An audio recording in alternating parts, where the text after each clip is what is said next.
The tree of knowledge, the forbidden fruit, was the knowledge of how to make tools and man's ability to produce. Now, after hot debate on the video where I asked the question, what is the forbidden fruit? And forgive me for my fatigue because we just rode 6 hours from El Paso, Texas to Phoenix, Arizona, and we got to get up and ride to San Diego tomorrow. But back to the story at hand. After a hotly debated video where people were giving all kinds of reason as to what was the forbidden fruit, and some people went all mystical, and some people tried to make it into things that are more modernized today with modern thinking and modern understanding. Yet, most of them are completely wrong. The forbidden fruit was the ability for man to make tools and then for man's ability to reproduce himself. And let me explain to you why. So when you look at the oldest story that the biblical versions of Genesis is based off of, you go back to the Sumerian story. Now, according to the Sumerian story, what you had was Anu got into a war against the Tiamata. Now, the Tiamata, for those who don't know, is not Tiamat that Marduk slayed to create the earth based on the Babylonian version of the Sumerian story, because we're looking at thousands of years of them being able to change the story.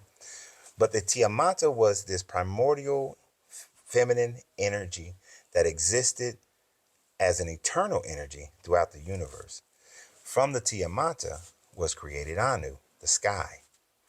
Now, Anu, seeing Tiamata and being masculine, went to war against Tiamata and defeated her.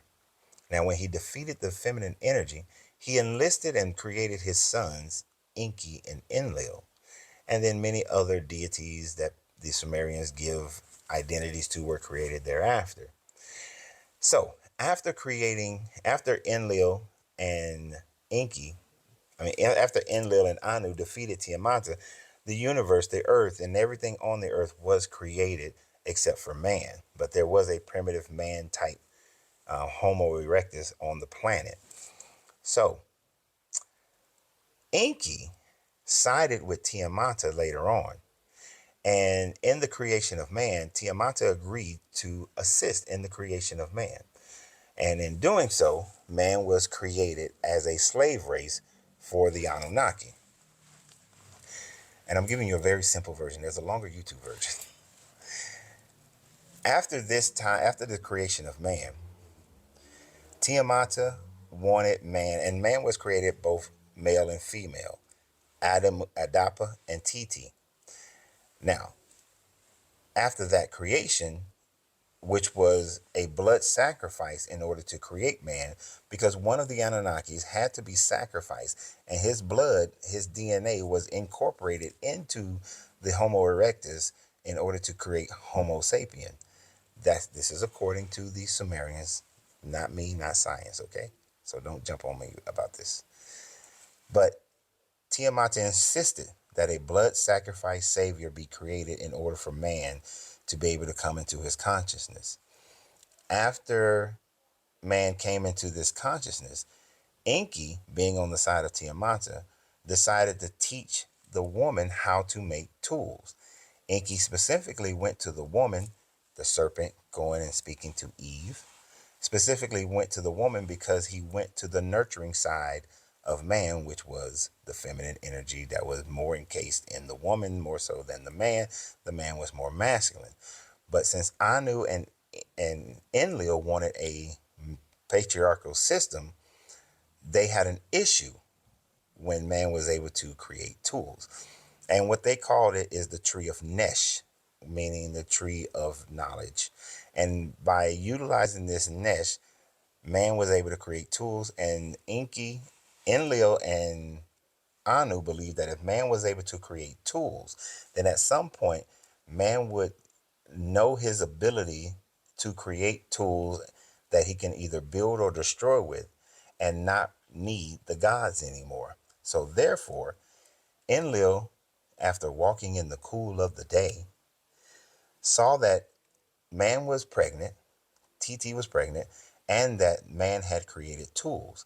And therefore, he said that he had to ban man from the Garden of Eden, right, in Chaldea, the enclosure of Eden in Chaldea, and so that man would not have access to the science of the tree of life. Now, the tree of life was basically the science that allowed for the Anunnaki to be able to live for tens of thousands of years. And whether this was the alchemical process of the philosopher's stone and utilizing the philosopher's stone to be able to increase your life, to rejuvenate your life, because the Anunnaki supposedly had methods beyond man's understanding at the time of how to resuscitate at a very deep level or reincarnate a being consciousness into another body. Man cannot have access to this tree of life, this nesh of life, so that they would, so because if man did, then man would be able, would stop worshiping the Anunnaki, stop taking care of the Anunnaki, stop feeding, dressing, and being a slave to the Anunnaki. So Enlil, Yahweh, Jehovah, El, decided that man must leave the Garden of Eden, which, which was in Chaldea.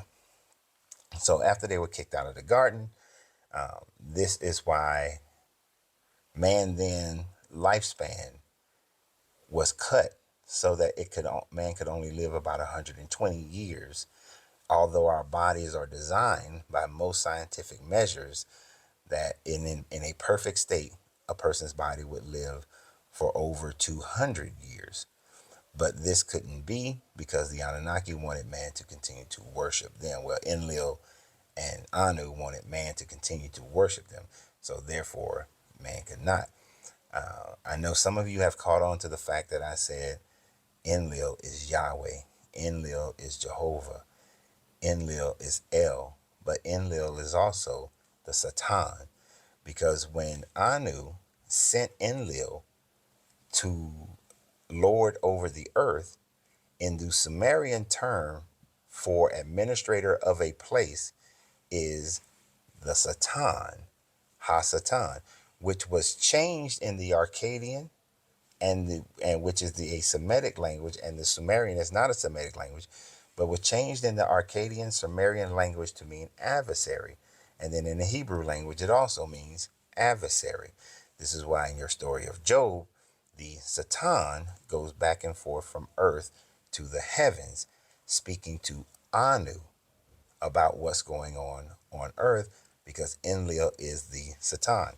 Now Marduk changes the story because it was Marduk's time to rule, to become the Satan of earth, but Enlil wouldn't allow him to do so.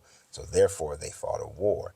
And in fighting the war, Marduk supposedly changed all the stories to make himself higher than Anu, because he becomes the one that kills Tiamat and creates the earth, according to the Babylonian story.